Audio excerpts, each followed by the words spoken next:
Halo, assalamualaikum warahmatullahi wabarakatuh. Selamat malam. Mohon maaf hari ini agak telat hari ini. Eh, dan sekali lagi mohon maaf. Ada satu hal lagi yang harus saya mohon maaf lagi. Banyak sekali PR yang belum sempat saya periksa. Baru sedikit banget ya saya udah periksa gitu ya. Nanti minta tolong nanti akan saya periksa dalam 1-2 hari ini dan saya akan beri feedbacknya untuk problem behavior ya. Eh, eh, eh, eh, eh, eh. Pada kesempatan hari ini kita akan membahas nih gimana nih mengenai problem behavior yang berdasarkan fungsi behavior.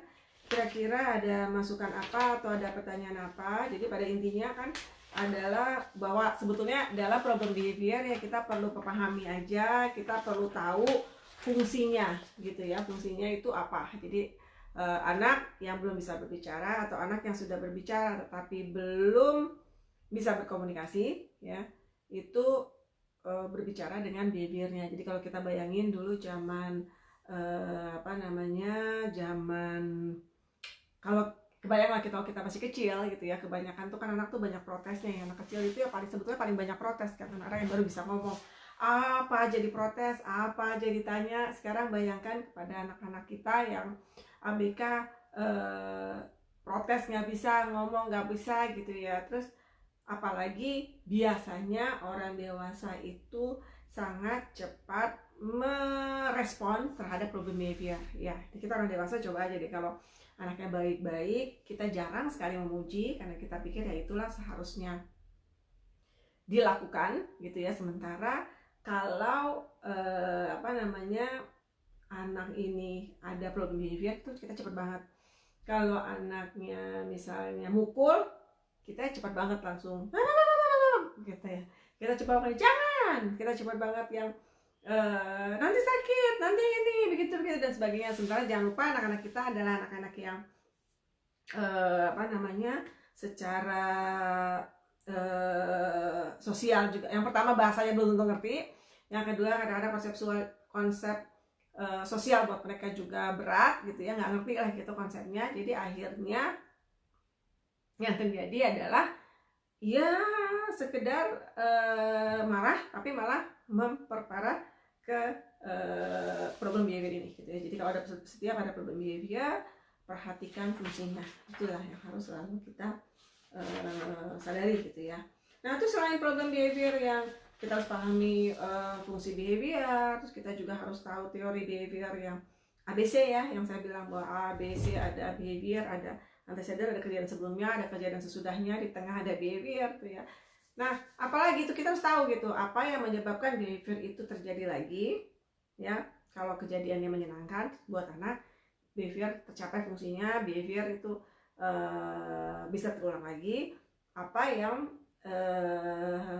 ya, jadi kita harus tahu gitu apa sebelumnya dan apa sesudahnya gitu, sesudah behavior ini apa ya.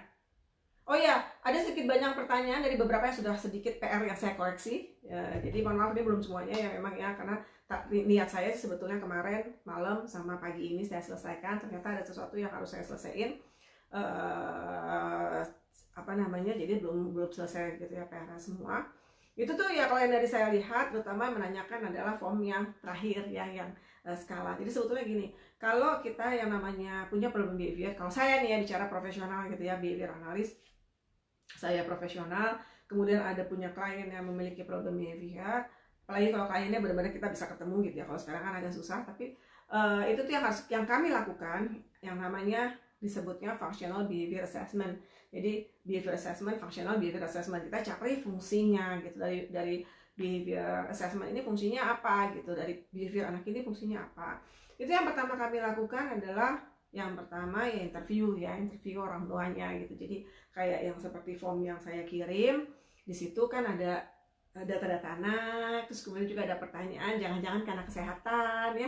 Kalau karena kesehatan mah ya bukan masalahnya behavior ya. Kalau kesehatan ya ke dokter ya. Jadi kan ada anak marah karena misalnya dia merasa sakit gigi, dia sakit kepala gitu ya. Nah, obatinnya gimana, maksudnya supaya anak ini nggak marah lagi gimana, ya ke dokter biar nggak sakit. Kan mereka nggak bisa ngomong ya, saya kalau misalnya mereka sakit gigi mungkin mereka gini-gini mukul-mukul gitu kan, atau apa namanya, mereka sakit kepala, bisa jadi mereka mukul-mukul kepala, tetapi belum tentu supaya mukul kepala itu gara-gara sakit kepala ya, jadi jangan dibalik ya, jadi barangkali gitu kan. Nah, kalau yang namanya sakit itu ke dokter ya, bukan ke kita. Nah, terus kemudian mungkin sakit karena kurang tidur. Beberapa anak memiliki masalah sensori, jadi sulit sekali tidur. Anak saya termasuk anak yang punya masalah sensori dengan tidur ya, jadi saya tahu banget bahwa gimana pun kita berusaha untuk saya termasuk orang yang cukup disiplin terhadap waktu tidur untuk anak-anak saya, karena kita kalau di luar kan ya hidup kan maksudnya sendiri gitu ya, nggak misalnya kalau yang di Jakarta mungkin ada yang di Indonesia ada yang bisa ada mbaknya, ada apa namanya nanny, atau misalnya ada babysitter waktu kecil lah. Kalau kita kan enggak gitu ya, pokoknya jadi saya termasuk orang yang cukup disiplin, pokoknya tidur adalah tidur gitu sejam, terutama anak-anak saya itu saya suruh cepet tidur. Supaya apa? Supaya habis itu saya bebas. Gitu. Jadi dari kecil kita selalu bilang oleh tidur jam 7 jam 8. Anak-anak kecil tuh jam 7 jam 8-an tuh tidur. Terus kemudian kalau mereka tidur biasa pokoknya jam 8 habis makan itu segala macam, pokoknya jam 8-an tuh mereka udah pada tidur. Waktu masih kecil banget ya, setelah agak gede sekitar jam 9 itu pokoknya harus tidur gitu. Kakak-kakaknya Rehan juga seperti itu. Dan anak saya setelah udah agak kayak TK ke atas itu udah nggak ada yang tidur siang, karena kalau begitu tidur siang tidur kesananya tuh ngaco gitu kan, tidur malamnya jadi terlalu malam, akhirnya beberapa ya pokoknya jadi kacau jamnya. Jadi akhirnya ya tidak tidur siang. Dan memang kebetulan karena saya tinggal di luar ini, TK aja juga udah sampai sore ya, sampai jam 3 gitu. Jadi mereka memang tidur siang tuh hampir bilang nggak ada gitu. Jadi langsung tidur langsung aja jam 8 gitu. Nah, waktu si Rehan punya masalah dengan tidur, ya itu tuh tetap aja, tapi saya tetap gariskan bahwa yang namanya tidur nggak tidur, pokoknya jam 7 jam 8 masuk kamar gitu ya. Dulu awalnya dia punya masalah dengan tidur, kemudian masalah tidur agak terselesaikan, cuma masalahnya tetap aja masalah tidur ada lagi, yaitu apa? Buat tidur buat dia nggak susah, susahnya adalah kalau dia kebangun tengah malam. Kalau kebangun tengah malam itu dia tidak bisa memadamkan fungsi sensorinya itu, sehingga tidurnya itu setelah dia bangun ya, kebangun saya jam 12. Kalau jam 12 saya bisa tahu dia butuh waktu sekitar 3-4 jam untuk tidur lagi gitu. Jam berapapun dia tidur, kalau dia bangun setiap malam, nggak selalu bangun kan ya, tapi kalau dia bangun jam 12 ya dia bakal tidur jam 3 jam 4. Tuh kalau udah paling apes kalau dia bangunnya jam 3. Itu mah udah sampai pagi udah apes aja saya, pasti dia nggak tidur lagi gitu. Jadi itu masalah-masalah itu ya. Jadi tapi tetap kita gariskan aturan buat anak saya, buat Rehan, bahwa kalaupun dia kebangun tengah malam, dia tidak boleh bangun dari tempat tidur. Maksudnya dia kebangun matanya ya, tapi dia tidak boleh main, dia tidak boleh bangun dari tempat tidur, dia nggak boleh ngapa-ngapain gitu. Jadi maksudnya ya kalau dia nggak tidur ya biarin aja dia guling gubrak, tapi dia nggak boleh bangun. Jadi udah dulu saya cari, jadi kalau dia bangun langsung saya panggil. Dulu waktu masih kecil kan tidurnya sama saya ya, jadi setiap bangun saya bangun panggil, tidur lagi, Rehan gitu ya, Dek, disitu dia tahu kalau dia nggak boleh. Jadi setiap dia kebangun dia mulai bosen gitu ya, pertama dia guling, lama-lama kan ya kebayang aja 3-4 jam dia mau bangun, terus dia bilang terus dia tahu dia tidur lagi gitu. Walaupun susah buat dia, tapi akhirnya dengan beranjaknya dia makin gede, problem itu makin berkurang. Maksudnya tidur malamnya tuh makin berkurang. Tidur malam, misalnya bangun tengah malamnya tuh makin berkurang gitu. Kira-kira gitu ya. Akhirnya problem itu selesai dengan sendirinya, walaupun kadang-kadang masih muncul sekali-sekali, tapi udah jarang banget sekarang gitu. Tapi pokoknya dia tahu setiap dia kebangun tengah malam, dia tidak boleh pergi bangun dari tempat tidurnya sama sekali. Tapi dia tetap bangun sampai sekarang ini tetap dia, ini kan karena sekarang kan cuacanya kan lagi summer ya di sini ya. Matahari terbenam itu jam 10. Maghrib aja jam 10 lewat. Benar-benar gelap itu jam 12. Isya tuh jam 12 kurang. Jadi akhirnya tidurnya agak malam sebetulnya, apalagi dia nggak sekolah kan, maksudnya sekarang udah libur gitu. Jadi tapi tetap kalau dia misalnya terbangun, sekarang dia udah tidur sendirian ya di kamarnya sendiri. Saya sering dengar sih kadang-kadang anaknya bangun. Sekarang sih udah nggak pernah ya, udah sekitar 6 bulanan nggak pernah lagi kejadian seperti itu. Tapi kalaupun dia bangun sendiri, saya suka dengar sih ada suaranya. Ah, bodo amat, saya tidur. Tapi dia nggak pernah ngapa-ngapain, tidak pernah dia keluar. Patokannya dia adalah abangnya. Dia kebetulan kamarnya bersebelahan. Kayaknya dia tahu kalau abangnya keluar itu tandanya dia boleh keluar. Dia udah bisa udah ngerti sendiri. Jadi kalau abangnya masih di kamar tidur, walaupun kamarnya beda ya, cuma sebelahan gitu. Kayaknya dia tahu gitu dengar suara abangnya, terus dia ikut keluar. Tapi kalau abangnya belum bangun, dia nggak akan bangun. Walaupun dia bangun, maksudnya nggak akan turun dari tempat tidur terus dia pikir dia udah pagi ya sebagainya tuh enggak.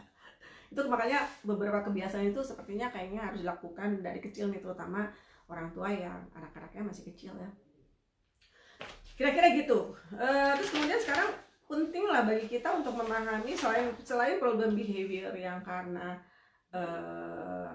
sensori gitu ya, problem behavior karena sensori.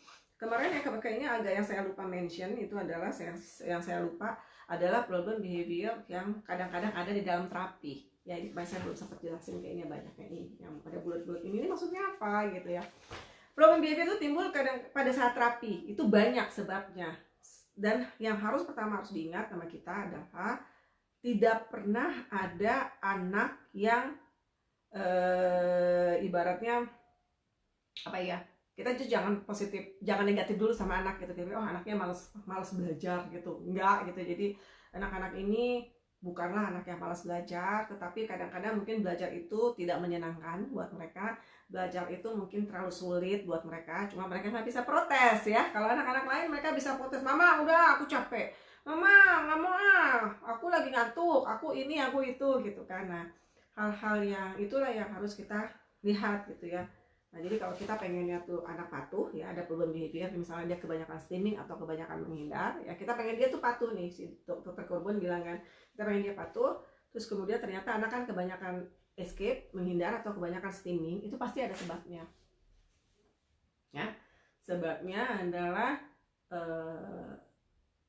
tugasnya dan reinforcernya. Jadi kuncinya sebetulnya gimana caranya sih supaya terapi itu problem behavior itu minim banget saat terapi ya. Kalau problem behavior mah pasti ada lah ya, nggak mungkin yang namanya anak kita aja ada problem behavior gitu, nggak mungkin ada anak yang benar-benar yang ayo rajin gitu kan, nggak mungkin ya. Jadi problem behavior mah pasti ada, tetapi gimana kita memanagenya gitu.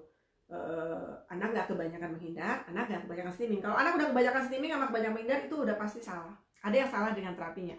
Entah apanya yang salah, entah tugasnya, entah reinforcernya, entah tugasnya itu terlalu susah, terlalu gampang juga bosen loh, ya kan? Kita sendiri kalau suruh ngajarin tugas yang gampang-gampang aja, receh-receh aja mah, sebentar juga bosan. Udah bosan tuh, udah sibuk tuh. Kalau zaman dulu, maksudnya kalau kita dulu zaman saya kerja, kayaknya kan, apalagi kalau orang yang masih muda-muda gitu, kerja kalau udah bosan udah pengennya cabut gitu, misalnya cari kerjaan yang lebih challenging gitu, yang lebih menantang gitu kan.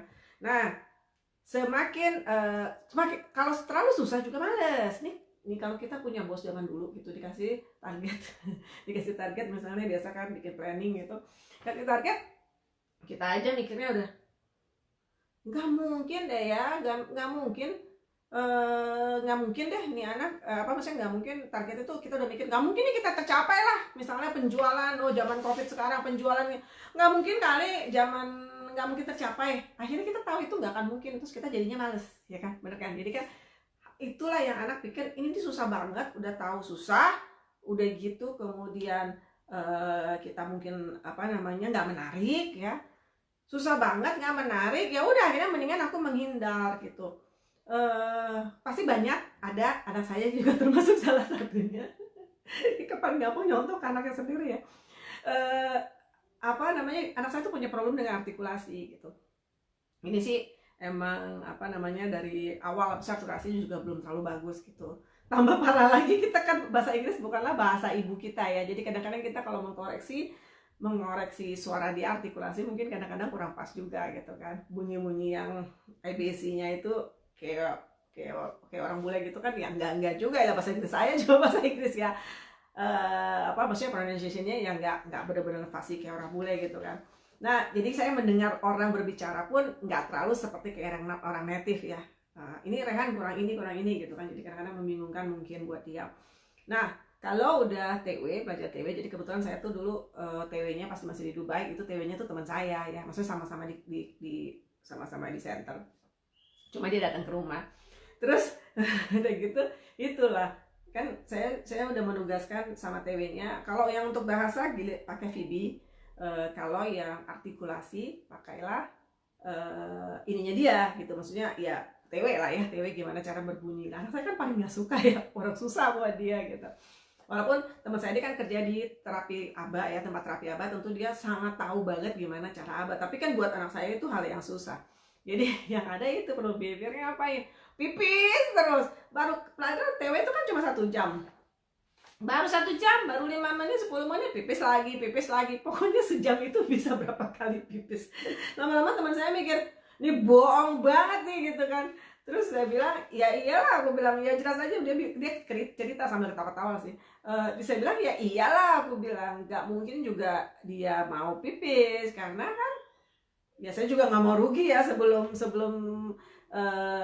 terapi kan udah saya pipisin gitu. Kalau tiba ya itu berarti bohong gitu ya. Si Rehannya maksudnya tricky lah, nyari-nyari jalan supaya dia cepet-cepet habis tuh terapi. Ya udah sejak itu kan terapi teman saya ya udah bikin aturan gitu bahwa dia harus nurut nih. Harus nurutnya adalah kalau pipis langsung ya udah dia mau kamar mandi. Kalau yang pertama udah berapa menit, misalnya udah setengah jam dikasih, ya siapa tahu kan habis makan kan, dia terapinya tuh siang jam 2 kalau nggak salah, jadi habis makan siang. Jadi mungkin dia apa namanya, nggak ada yang pulang sekolah kok. Pulang sekolah tuh jam berapa ya, pulang sekolah jadi jam 3 jam 4 gitu. Terus udah gitu dia ke kamar mandi, habis itu nggak dikasih lagi. Setiap dia bilang pipis nggak apa. Kalaupun dia ke kamar mandi setelah setengah jam terapi, itu pun dihitung, harus balik, jadi dihitung sampai 10. 1, 2, 3. Kalau dulu tuh kan dia pipis ke kamar mandi, nanti di kamar mandi dia gitu. Bandel banget tuh orang. Bukan bandel ya, maksudnya sangat tricky kayak gitu. Nah sekarang dihitungin sama teman saya, 1, 2, ya udah dia kabur. Abis itu dia sekali 2 kali terapi, abis itu ya udah dia normal, nggak pergi lagi tuh. Ditambah reinforcernya sama teman saya, reinforcernya itu iPad, games gitu di iPad. Abis itu ya udah dia nggak kenapa-napa karena dia tahu yang pertama dia dapat reinforcer lebih banyak, yang kedua dia tahu teman saya udah nggak bisa diperdaya gitu. Tadi dia pikir bisa terperdaya, dia pengen pipis dan sebagainya. Oke.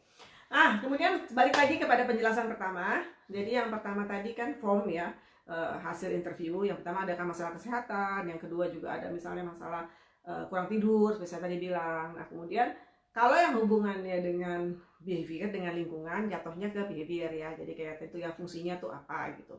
Terus kemudian yang berikutnya, biasanya kita pakai 3 alat ya. Yang pertama yaitu tadi interview, untuk kita tahu kira-kira sebabnya kenapa. Terus kemudian yang kedua, biasanya behavior analysis itu bikin kayak ngumpul data, tapi datanya berdasarkan yang kedua tuh, yang form yang kedua, ingat ya, suruh melingkar itu. Jadi misalnya behavior itu terjadi jika anak sendirian gitu. Behavior terjadi kalau ibunya melakukan sesuatu yang lain. Itu kan tulisannya tuh sangat setuju, tidak setuju, dan sebagainya gitu ya. Nah itu tinggal dilingkarin. Itu bukan satu-satunya form ya. Skala motivation assessment itu skill, motivation assessment skill yang ada di saya ajarin itu bukan satu-satunya. Jadi ada banyak, ada beberapa, cuma yang paling mudah untuk dikerjakan dan dimengerti oleh orang awam tuh yang itu gitu, dan cukup populer juga, jadi saya pakai. Jadi tinggal di apa namanya, di lingkar, kemudian dijumlah. Untuk yang fungsi pertama atensi berapa jumlahnya, fungsi behavior yang kedua apa namanya, misalnya menghindar, apa sebabnya, ada berapa jumlahnya. Fungsi yang karena sesuatu, pengen sesuatu, berapa jumlahnya. Fungsi karena otomatis, ada berapa jumlahnya. Terus nanti dijumlah. Yang nilainya paling besar adalah yang merupakan fungsinya. Jadi kalau nilainya 16 yang paling gede, atau 24 misalnya gitu kan, ya itulah fungsinya. Kemudian yang kedua, nah kalau kita lihat kalau nilainya berdekatan, yang 124, yang 123, yang member gitu kan, nah itu berarti ya dua-duanya merupakan fungsinya gitu ya. Itu kan yang pertama tuh, data pertama. Jadi yang data pertama adalah interview ya. Data kedua adalah skala assessment. Nah kita lihat ini kira-kira dua-duanya saling melengkapi apa enggak, bener apa enggak gitu, cross checknya tuh di situ. berdasarkan motivation assessment scale, skalanya itu misalnya fungsinya karena atensi. Kalau berdasarkan interview juga atensi, ya berarti itu klop ya. Jadi benar, atensi adalah penyebab problem behavior anak itu gitu. Nah, yang ketiga biasanya kalau terutama untuk problem behavior yang cukup parah, kita yang datang ke tempatnya. Jadi ada satu interview yang udah diisi, dua assessment scale itu, satu lagi yang ketiga adalah behavior analisnya datang langsung di tempat gitu, langsung ngeliat saat terjadi problem behavior itu apa yang dilakukan orang, maksudnya yang benar-benar lihat lah dari segi ABC-nya, ya kan. Ada behavior ini, biasanya sebelumnya apa nih, sesudahnya apa nih yang dilakukan oleh orang sekitar. Walaupun dalam interview sudah ditulis, tapi barangkali di dalam observasi ada hal-hal yang orang-orang itu nggak nyangka itu menjadi penyebab problem behavior. Biasanya yang ngerti ya ahlinya behavior analis gitu. Kalau diperlukan, yang ketiganya dilakukan gitu. Kalau diperlukan, nanti baru data itu digabung, akhirnya terkonfirmasi. Kalau dari data yang pertama interview, oke, dia karena misalnya atensi, data kedua juga benar-benar kelihatan dari skalanya memang atensi, dari hasil kita juga observasi langsung hasilnya juga atensi, ya berarti ya memang karena atensi gitu loh. Jadi gitu, prosesnya tuh idealnya seperti itu.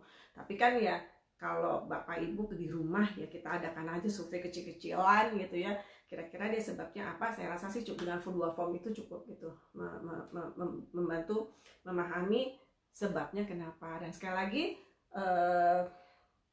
kunci untuk tidak melakukan problem behavior, kunci dari penurunkan problem behavior adalah dengan tidak memberikan fungsinya apapun itu. Jadi nggak usah panik, mau problem behaviornya mukul kepala, mukul tembok, jedotin kepala, segala macam, nggak usah khawatir, itu pasti ada sebabnya. Bukan karena salah tidur, bukan karena salah makan, tapi memang ada dari segi behaviornya. Saya pribadi pernah nanganin anak problem behavior selama saya berkarir, yang sebetulnya belum terlalu lama juga sih tapi lumayan lah ya. Ada 3 kasus yang cukup parah dan menarik, dan sayangnya ya, rasanya sih kalau saya perhatikan gitu ya, problem behavior itu banyaknya tuh dilakukan tuh dimulai tuh dari rumah ya, entah memang orang tuanya. Dan rata-rata kalau yang benar-benar parah ya, kalau yang cuma sekedar sakit-sakit gimana walaupun kelihatan parah tapi sebetulnya agak gampang penyelesaiannya, biasanya ya orang tuanya kurang paham gitu bagaimana mengatasi anak autis gitu. Tapi kalau yang benar-benar parah ya itu terjadinya di rumah karena orang tuanya denial ya. Anak itu juga merasa loh kalau dia dikatakan terbuang, bukan terbuang sih, tapi maksudnya tidak diterima. Saya pernah nanganin anak yang suka mukul kepala, ada pernah jedotin kepala, pernah sekali itu. Pokoknya apa aja di tempat terapi di Dubai waktu itu, apapun yang kita lakukan, saya waktu terapi, waktu awal-awal datang itu benar-benar luar biasa. Setiap kita tanya, dia langsung jedot kepalanya, dijedotin ke mana aja. Jadi kalau dia terapi di meja, anak umur 5 tahun, badan sih nggak terlalu gede ya, kurus. Setiap kita dikasih perintah dijedotin kepala, setiap yang sebentar jedotin kepala. Kalau kita deket dinding kayak gini nih ya, ada dinding, dijedotin ke dinding. Dan nggak main-main loh, suaranya kenceng banget. Waktu itu kan saya terapis baru ya, saya ya Allah ngeri amat nih anak gitu ya. Kalau kita letakkan dia, kita dudukkan dia di lantai, dia jedotin ke lantai apapun gitu. Jadi ya itulah, ngeri sih, tapi bisa kita selesaikan. Jadi semua bisa diselesaikan dengan penanganan fungsi behavior itu. Oke.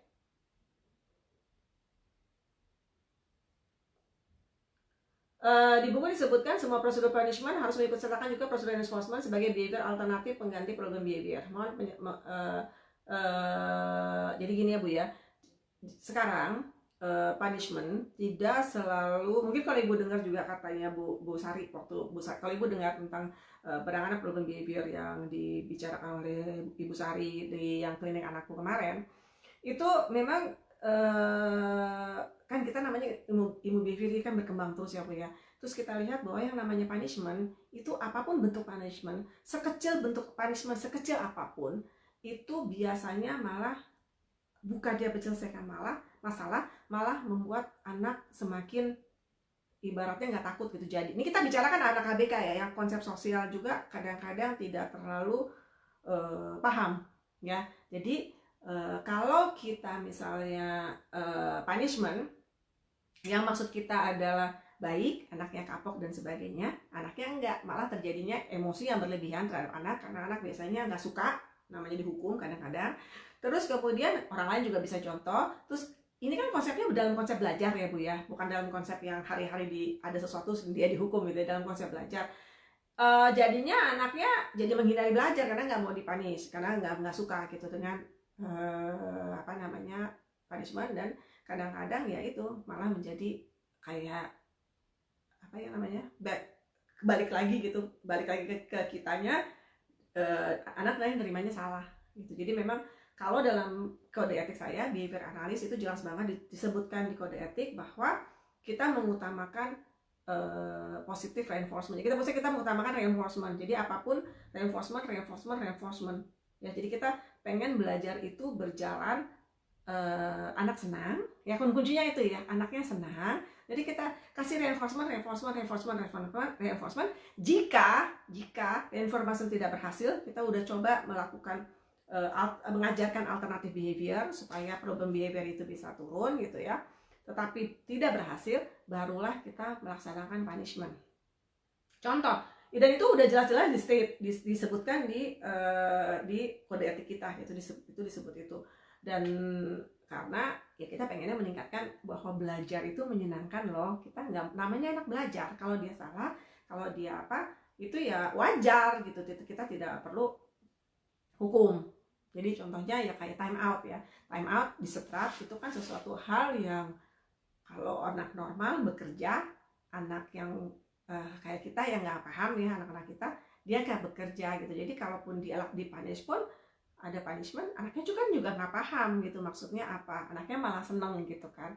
Terus kalau anaknya itu marah, misalnya ada beberapa anak nggak ngerti itu seneng, kemudian ada beberapa anak yang bisa jadi marah karena diambil dari temennya, itu kan malah akan timbul suatu apa ya namanya, marah terus bikin emosi. Kalau marah tuh anaknya emosi ya, kadang-kadang orang lain jadi nyontoh gitu ya, anaknya jadi tantrum, ngamuk, teman-temannya jadi nyontoh gitu. Jadi lebih baik kita reinforce sesuatu yang baik, behavior mereka yang baik, sehingga mereka semakin semangat ya. Jadi kita reinforce sesuatu yang baik, jadi mereka semangat. Jangan kita mereinforce yang sesuatu yang ya hukuman itu. Kita hukuman tuh ya kita ignore gitu. Maksudnya bukan ignore, kalau anak melakukan problem behavior ya pokoknya kita usahakan ya kita lihat fungsinya, tetapi apa namanya, kita reinforce benar-benar yang anak melakukan sesuatu yang baik gitu. Kayak di luar negeri pun kayak sesimpel time out, sesimpel disetrap, bukannya tidak boleh, tetapi itu biasanya juga sudah harus ada izin dari direktur. Jadi misalnya kita kerja di center, berarti kalau time out itu izin dari direktur center. Kalau kita di sekolah, berarti time out itu guru udah tidak diperkenankan memberikan time out. Yang boleh adalah misalnya harus nanya dulu ke kepala sekolah. Jadi intinya sih boleh, tetapi reinforcement setelah tidak bekerja barulah kita time out. Sama seperti kayak toilet training ya, anak toilet training, terus ada yang bilang kalau toilet training kalau dia pipis terus dia suruh ngelapin, itu apakah itu namanya positive correction ya, itu salah satu bentuk punishment. Tetapi apakah itu efektif gitu? Sementara yang namanya anak nggak bisa nahan pipis, ya karena itu proses belajar gitu. Itu sebetulnya makanya kalau yang kita ya reinforce aja kalau dia bisa pipis di tempat yang benar gitu, daripada kita menghukum anak kalau dia namanya belajar terus salah gitu. Jadi itu kan ilmu behavior terus berkembang. Sama seperti kita ya, zaman sekarang, zaman dulu, zaman orang tua kita mungkin kalau kita malas belajar pakai pengaris diceplok gitu ya kan ya. Zaman saya udah nggak lagi gitu kan. Zaman orang tua saya mungkin setiap garis kalau apa diceplok sama guru gitu kan. Terus kemudian mungkin ya berubah kan, zaman berubah, itu tidak membuat anak belajar, malah anak jadi stres belajar. Zaman saya tuh disetrap, kayak disetrap itu yang kayak dipukul fisik udah nggak boleh gitu. Tapi kan disetrap mungkin masih boleh, apalagi disetrap kayak dijemur gitu di lapangan, kayaknya zaman saya masih. Nah mungkin sekarang jangan-jangan kalau Anda guru melakukan itu, yang ada masuk ke sosmed, terus langsung dibully atau malah dihukum, dikeluarin dan sebagainya gitu. Jadi kan zaman ini berubah gitu. Jadi ya mungkin itu yang harus dilihat. Oke. Enggak. Bu, Bu Bonik, jadi ini mengenai PR. Yang pertama, kapan dikumpulin, kapan itu seharusnya 2 hari yang lalu ya. Mohon maaf, saya memang belum periksa. Rencana saya periksanya, jatah saya periksa adalah kemarin dan hari ini, tapi di 2 hari ini kebetulan kegiatan saya padat. Mohon maaf banget. Ada sesuatu yang mendadak, jadi saya belum periksa, tapi pasti saya periksa. Kemudian setiap problem tidak kan saya sempat juga dijelaskan, mungkin karena banyak message ya, jadi agak itu di situ bahwa disebutkan bahwa PR-nya tuh ya dipilih behaviornya satu aja gitu, supaya ibu fokus. Kalau satu aja itu jadi jatuhnya fokus, terus kemudian benar-benar bisa melihat bahwa ya mengambil, kan ini kan sebetulnya bukan saya ngajarin problem behaviornya ini gitu. Ini kan sebetulnya cuma proses buat berpikir supaya Bapak Ibu paham bagaimana mengobservasi fungsi dari behavior anak Ibu gitu kan. Jadi kalau saya ajarin semua ya nggak mungkin. Dan problem behavior 10 saya rasa nggak mungkin, Bu. Kita juga kalau kerja sebagai behavior analyst itu kita ambil yang penting-penting aja dulu gitu ya. Kemarin juga ada yang sempat masukin PR, misalnya anaknya ketawa kalau dikasih apa, kalau misalnya anaknya steaming dan sebagainya. Nah itu sih biasanya bukan problem behavior yang kami lakukan dalam bentuk functional behavior assessment. Itu biasanya kita cari yang benar-benar mengganggu, terus kemudian mengganggu jalannya terapi, mengganggu jalannya anak belajar dengan baik dan sebagainya. Jadi banyak. Ini salah satunya akan saya jelaskan hari ini, yang kita mengenai sensori ya. Jadi ada misalnya, ada juga yang masukin PR, anak menutup kupingnya gitu pada saat di tempat umum gitu. Nah itu sebetulnya bukan hal yang, mungkin juga anak Bu Monik, bukan hal-hal yang menjadi problem behavior yang memang harus dilakukan observasi. Karena itu kan ya udah mungkin dia steaming. Kenapa dia steaming ya, itu kita cari fungsinya yang mungkin ada hubungannya dengan penjelasan hari ini, yaitu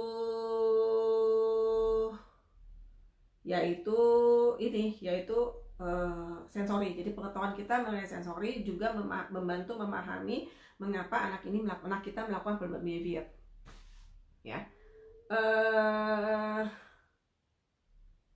Jadi contoh ya seperti kayak gini. Jadi kita ini anak dengan autisme memiliki masalah dalam proses processing sensorinya. Jadi sehingga bisa jadi timbul problem behavior karena kebutuhan ini gitu ya. Jadi ada beberapa sebab. Jadi kalau kita kan tadi mikir problem behavior itu akan selalu ada fungsinya yang tadi tuh ya, yang 4 itu ya.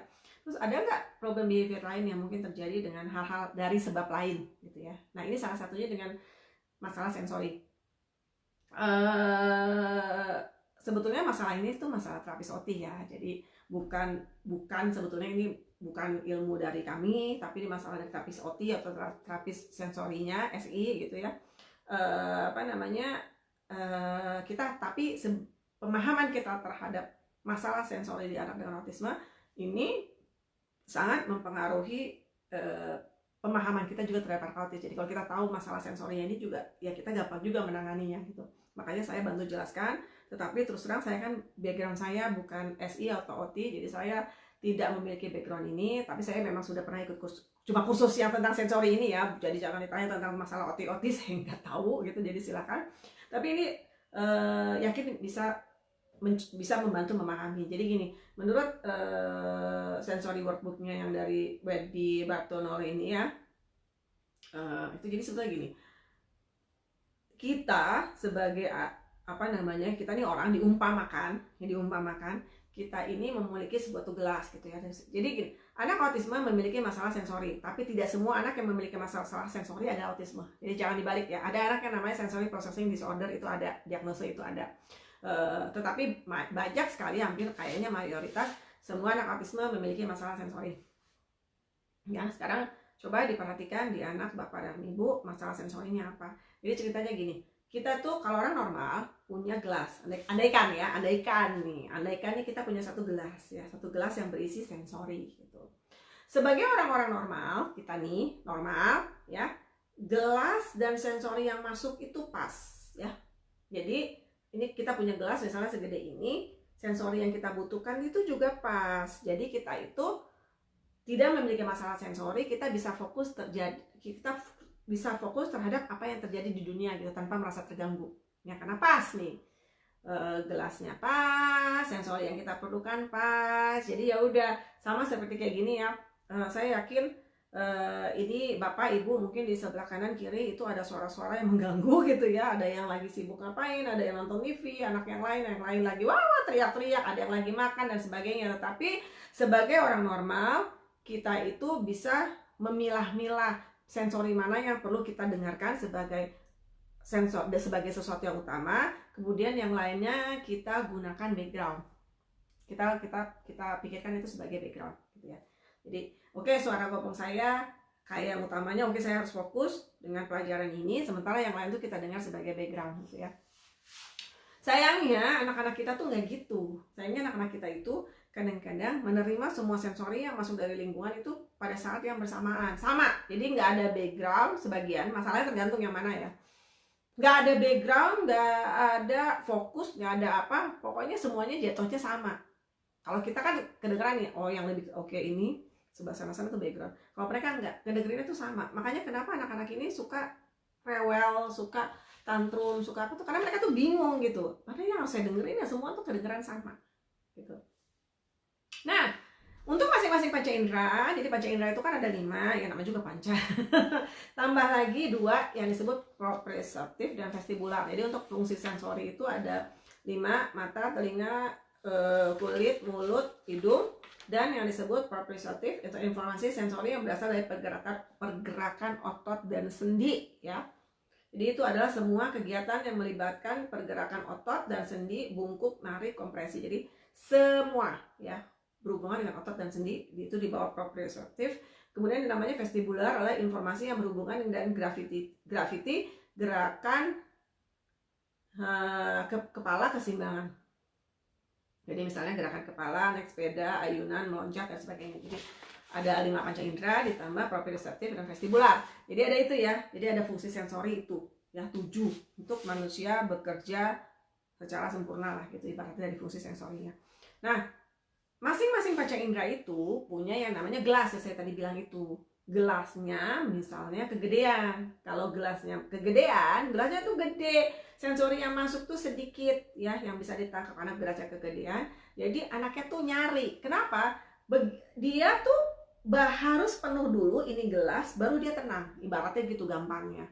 Jadi kalau misalnya kalau kita normal kan udah pas tuh gelasnya segini misalnya, isinya sensorinya segini, ya udah pas kita tenang gitu ya, kita bisa fokus, kita bisa kerja gitu dan sebagainya, awareness bagus gitu. Nah begitu kalau ternyata ada sesuatu yang tidak kurang sempurna gitu dari sistem sensori kita, yang pertama tuh gelasnya kegedean, misalnya mata ya, fungsi untuk mata doang, untuk mata aja, jadi masing-masing sensori itu masing-masing ya, nggak sama gitu. Untuk mata misalnya gelasnya kegedean, berarti anaknya tuh nyari, karena gelasnya kegedean berarti dia nyari sampai penuh. Kan seperti saya apa namanya penjelasan sederhananya ya, walaupun nggak dalam arti benar-benar seperti itu, sampai penuh dulu baru dia bisa tenang. Jadi anak yang gelasnya terlalu besar, gelas sensor terlalu besar, itu melihat mata, dia tuh nyari warna yang terang, mencari lampu sumber yang cat terang, dapat mengatasi pandangan yang beragam warna level terangnya, atau malah nyari. Jadi anaknya tuh yang suka yang wah heboh-heboh warna tuh dia makin gitu loh. Nah itu kerja itu dia matanya dia tuh mencari gitu untuk mengisi gelasnya dia yang kegedean, yang besarnya tuh kegedean yang nggak normal. Kebalikannya gelasnya kecil, nggak normalnya tapi kecil gitu. Jadi kan sebentar aja kalau kecil itu udah habis ya, udah penuh. Nah akhirnya dia tuh menghindar misalnya dia kalau di bawah matahari dia gelisah, sakit kepala, melicing mata, kalau ada lampu terang tuh langsung yang kayak nggak suka gitu, nggak mau lihat, terus sering menutup matanya, sering terlihat bingung dengan suara yang kekacauan, lebih menyukai warna-warna lembut ya. Jadi ada misalnya anak-anak yang kayak tahu kan ya kalau di sekolah TK dulu nih suka dibilang bahwa kayak di sekolah TK kan warna-warni tuh di dinding ya. Beberapa anak yang matanya gelasnya kekecilan nggak suka ngeliat hal seperti itu gitu. Makanya dulu banget kan disarankan tidak, ruang terapi itu harus bebas gitu, maksudnya bebasnya putih dan sebagainya gitu kan. Padahal bukan ya, maksudnya nggak semua orang matanya begitu gitu. Jadi harus kita lihat juga profil sensorinya gitu. Jadi jangan dipukul rata bahwa semua anak autis seperti itu. Jadi anak ini beda-beda, dan saya yakin anak ibu dan anak bapak beda-beda nih semua ya. Itu mata doang tuh, baru mata. Kemudian yang kedua adalah telinga. Jadi telinganya cuma telinga aja ya. Itu dia suka membuat suara yang keras-keras. Jadi kalau gelasnya besar, dia tuh pengennya tuh ngisi kan. Ya dia tuh seneng dengan suara musik yang kencang, kalau ngomong juga kencang-kencang, suara keras dia sangat toleransi. Pokoknya intonasinya musiknya tuh cepet sama kencang gitu. Tuh dia menikmati, karena buat apa? Ya buat ngisi dulu nih. Begitu dia ngisi, dia tenang, barulah dia bisa menjalani hidup. Ceritanya begitulah ya, maksudnya dia bisa gitu. Kemudian yang berikutnya, anak yang gelasnya kekecilan kupingnya, sering nutup telinganya ya, takut akan suara keras, sering berkata keras itu. Tahu nggak? Ini rada banyak saya anak autis yang begini ya, yang sering nutup telinganya. Jadi ke tempat umum nutup, ke ke mall kadang-kadang teriak-teriak terus gini gitu ya. Kadang-kadang bukan cuma tempat yang berisik, tapi kadang-kadang cuma suara yang mengganggu, kayak misalnya bisa jadi vacuum cleaner atau suara blender, suara mixer gitu. Kadang-kadang mereka tuh udah gelisah gitu, udah nutup gitu kupingnya, karena buat mereka itu sangat-sangat mengganggu ya. Dan mereka bilang, oh keras, takut gitu segala macam, atau ya udah nutup aja gini. Betul, kalau aku sudah ada banyak yang kayak gini ya, gini tuh ya. Kemudian yang berikutnya adalah indera peraba ya, kulit ya. Jadi anak yang gelasnya besar, sekali lagi anak gelasnya besar ada kerjanya nyari, berarti dia megang, semua dipegang. Tahu kan ya, semua anak yang kerjanya pegang gratil, semua dipegang.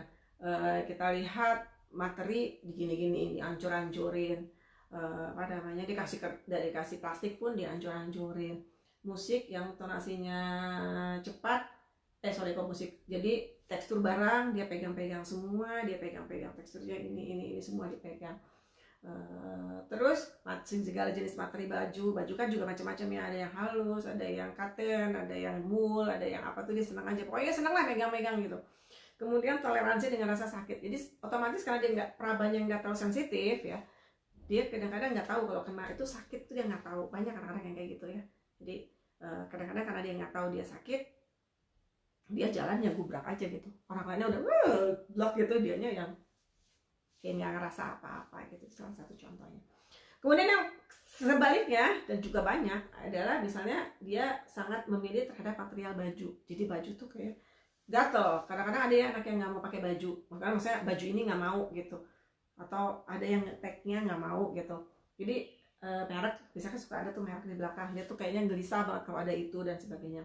Tidak mau menyentuh beberapa tekstur barang. Ini juga banyak ya yang nggak mau nyentuh macam-macam barang-barang yang jijik-jijik, pasir kadang-kadang, slimy kadang-kadang, terus busa-busa, bui-bui. Nah ini kulitnya gitu bermasalah, dan ini biasanya sih dikenalin, justru harus dikenalin supaya dia tahan itu segala macam jenis material ya. Kemudian yang berikutnya adalah perasa mulut ya.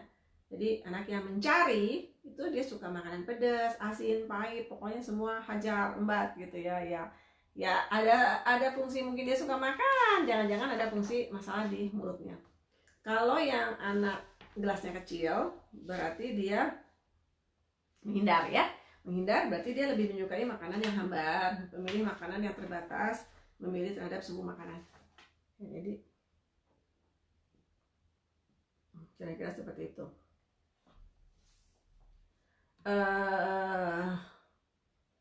Yang berikutnya adalah mencium atau hidung.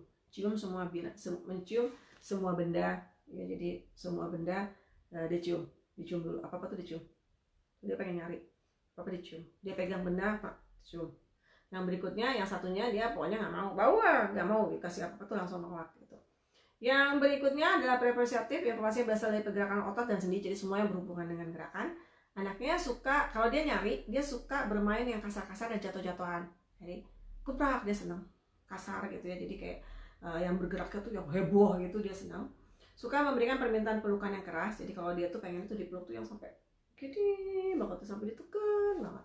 Kemudian agresif, terkadang agresif, udah tidak tahu level kekuatan diri. Yang bayangin ya, dia fungsi informasi sensori yang berhubungan dengan otot dan sendi dia tuh nggak bisa rasain. Jadi benar-benar kalau pengen tuh yang kencang gitu, yang kekuatan diri dia udah merasa kencang karena dia nggak ngerasain di otot sama sendinya.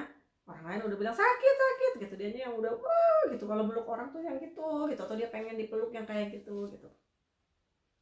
Orang yang sedikit fungsinya menghindar nggak ada untuk preopseptif. Kemudian untuk yang vestibular ada informasi yang berhubungan gravity ya. Itu seperti suka berayun, suka memutar, suka balik kepala, suka lompat. Jadi anaknya kalau yang suka lompat, anak suka yang ngayun-ngayun, muter-muter, ya, di ayunan tuh semakin yang gini-gini heboh, balik-balik kepala gini gitu ya maksudnya. Itu termasuk yang fungsinya vestibularnya tuh nyari. Kebalikannya kalau anaknya takut, ya, takut ketinggian, takut gerakin kepala aja takut, terutama naik ayunan jerit-jerit, nah ini pasti anaknya nih memiliki masalah vestibularnya menghindar gitu. Jadi memahami fungsi sensori ini penting. Jadi karena tidak semua, ada beberapa kadang-kadang yang mungkin tidak bisa dijelaskan dengan fungsi behavior. Jadi kayak misalnya anak di sekolah ya, kalau anaknya memang tipe yang butuh gerak ya, dia butuh merasakan fungsi sensori di badannya misalnya ya, secara preopseptif gelasnya besar, dengan paham ini kita jadi tahu kita lah yang memberikan waktu kepada mereka. Jadi bukannya mereka nggak mau diem, jadi ibaratnya gampangnya ya, bukannya mereka nggak mau diem nih duduk manis di sekolah, tapi badan mereka yang mengajak dia untuk ya dia harus jalan gitu, ada waktunya dia harus pergi, harus jalan, bukan karena dia nggak mau nurut, tetapi karena ya memang dia butuh, badannya yang butuh gitu. Jadi itulah yang menjadi harus menjadi bahan masukan kita juga. Terus akhirnya gimana? Apakah perlu? Apakah emang harus dikasih? Nah, kita lihat jamnya, kita latih. Kalau anaknya misalnya baru bisa diem setiap 15 menit, makanya perlu dalam terapi ABA kita kasih istirahat setiap 15 menit. Tapi kemudian kita tingkatin. Hari ini 15, besoknya lagi kita jadikan 16, besoknya lagi 17 gitu. Jadi pelan-pelan kita naikkan sampai memang sesuai usia anak itu dia bisa diam. Tahu kan ya, kalau misalnya di sekolah ya, kan kalau anak TK biasa satu pelajaran tuh cuma 30 menit. Ya saya nggak tahu sih, saya bukan guru ya, tapi pasti ada aturannya gitu. Nggak mungkin anak TK misalnya, anak TK A misalnya disuruh diem yang sampai 1 jam gitu, suruh duduk belajar, nggak mungkin gitu. Jadi ada usia-usia kan masalah kayak gitu. Jadi ya itulah yang harus kita sesuaikan gitu. Bisa diajarin, bisa, tetapi yang penting adalah proses badan mereka yang gerak-gerak ini, kita yang harus lebih sensitif, tahu berapa lama dia bisa duduk diam. Kitalah yang memberikan aturannya gitu. Jadi misalnya kita udah tahu nih setiap 30 menit nih anak tuh pasti gelisah gitu ya, karena dia butuh gerak. Nah, ya udah setiap 30 menit kita kasih dia tugas yang sifatnya jalan. Jadi kayak misalnya kalau di sekolah, setiap 30 menit anak ini nggak bisa, pokoknya harus gerak. Ya mungkin tuh guru ngasih tugas, ya ini bagiin ke temennya, bagiin sesuatu ke temennya, itu kan dia harus gerak. Nah itu mungkin gerak yang cuma sekedar keliling sekolah ini cukup untuk mengisi gelas dia yang butuh itu gitu. Habis itu dia tenang gitu. Tapi kan beda ya kalau anak-anak tiba-tiba merasa udah gini gurunya nggak ngerti, terus udah kalau dia nggak tahu ngapain, akhirnya dia yang memilih untuk pergi dari tempat duduknya. Nah itu kan udah nggak bener. Akhirnya gurunya duduk, ayo duduk, nggak boleh gitu kan. Semakin nggak boleh anaknya semakin dikerjain gitu kan, makin dia dapat perhatian udah gini, makin lah dikerjain gitu. Jadi akhirnya sesuatu yang nggak perlu terjadi kalau gurunya nggak memahami. Tapi kalau gurunya tahu, dia memang butuh gerak, silahkan gerak, tapi ada waktunya, ada aturannya. Jadi sama kayak Rehan kalau di sekolah,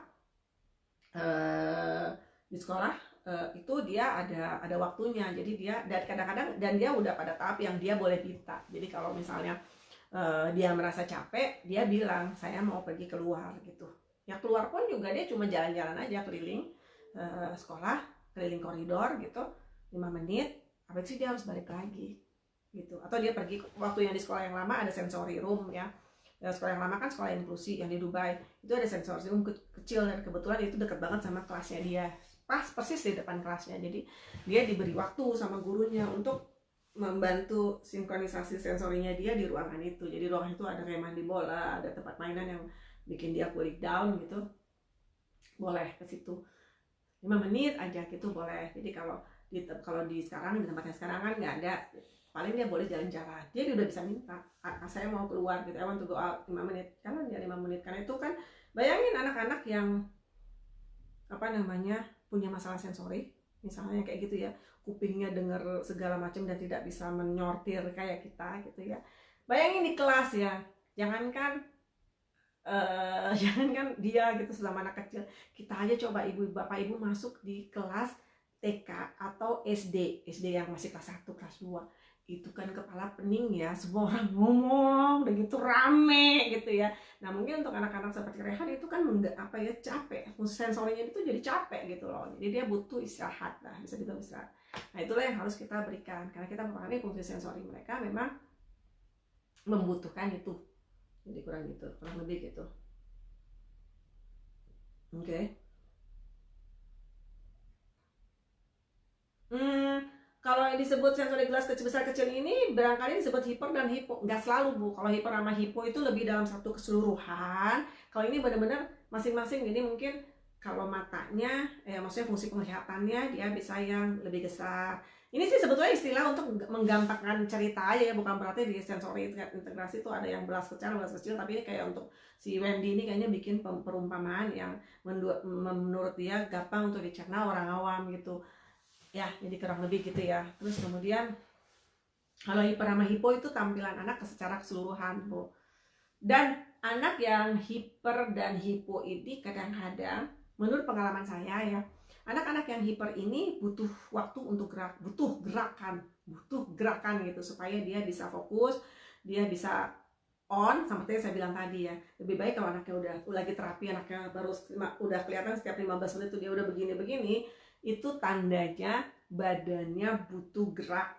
Ya, seperti saya bilang, akhirnya diberilah kesempatan juga gerak, tetapi kita lah yang memberinya. Jadi dalam konteks terapi, entah ngapain aja lah, disuruh ngambil aja sesuatu, ambil itu sana, balik lagi gitu ya. Itu kan mengikuti perintah, satu perintah sederhana, terus dia balik lagi. Tapi kan untuk dia sudah gerak itu udah cukup, udah mulailah mengisi gelas dia yang kosong itu gitu ya.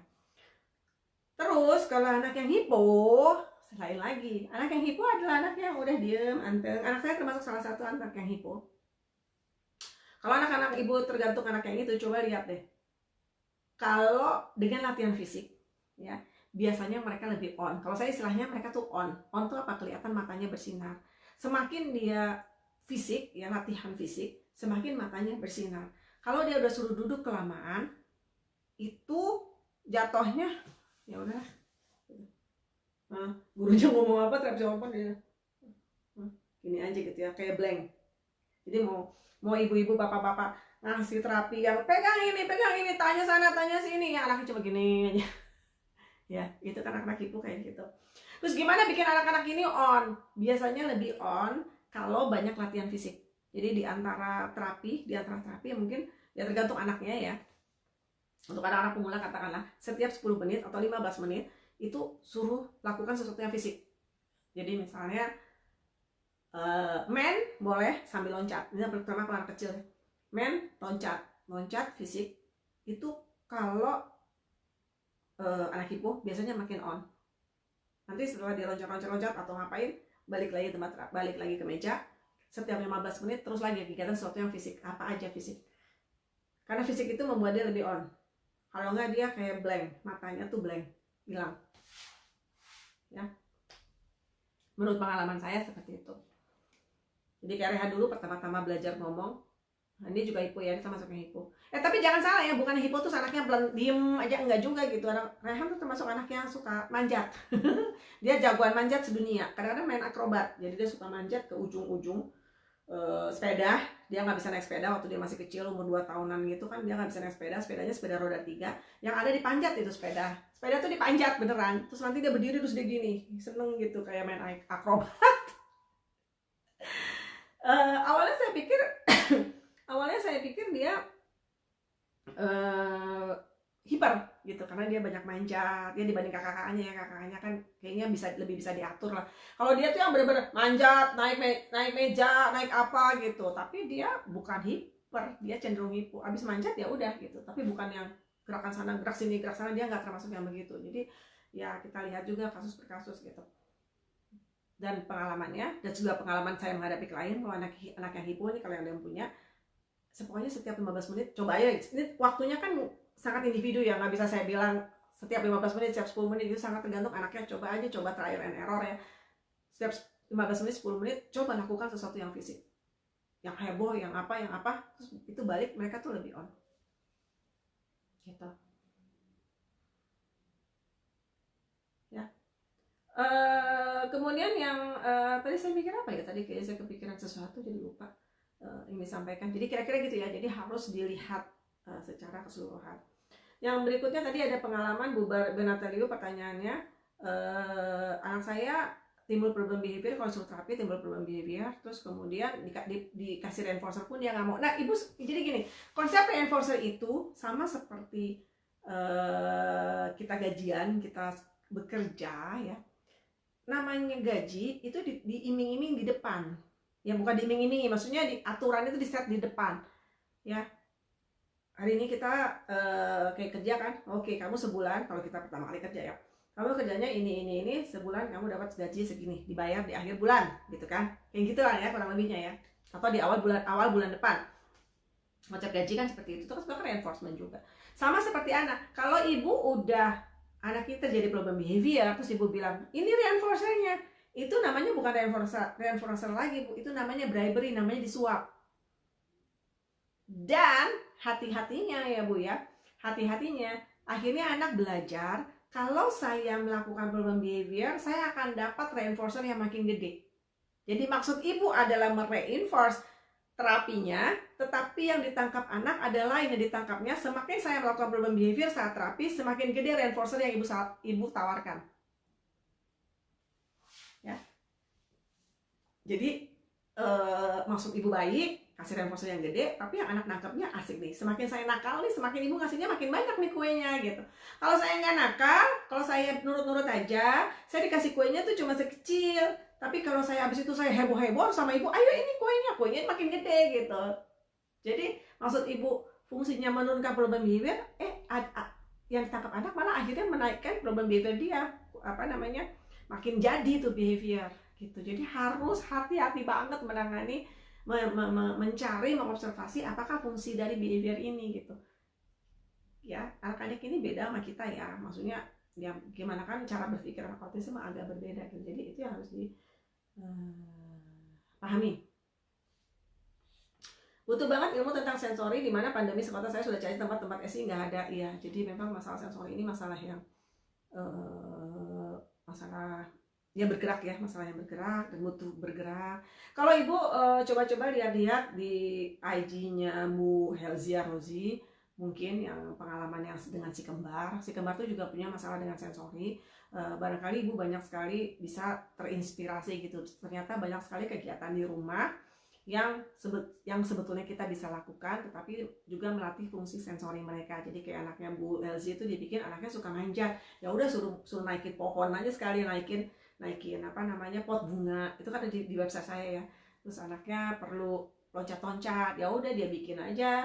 Atau anaknya perlu ayun, ya udah dibikin ayunan di rumah gitu. Jadi saya bukan ahlinya, silahkan konsultasikan dengan terapi sensori Anda, atau mungkin ya dicoba trial and error aja gitu ya. Kira-kira ini anaknya ibu perhatikan yang di list itu, kira-kira anaknya butuhnya apa gitu.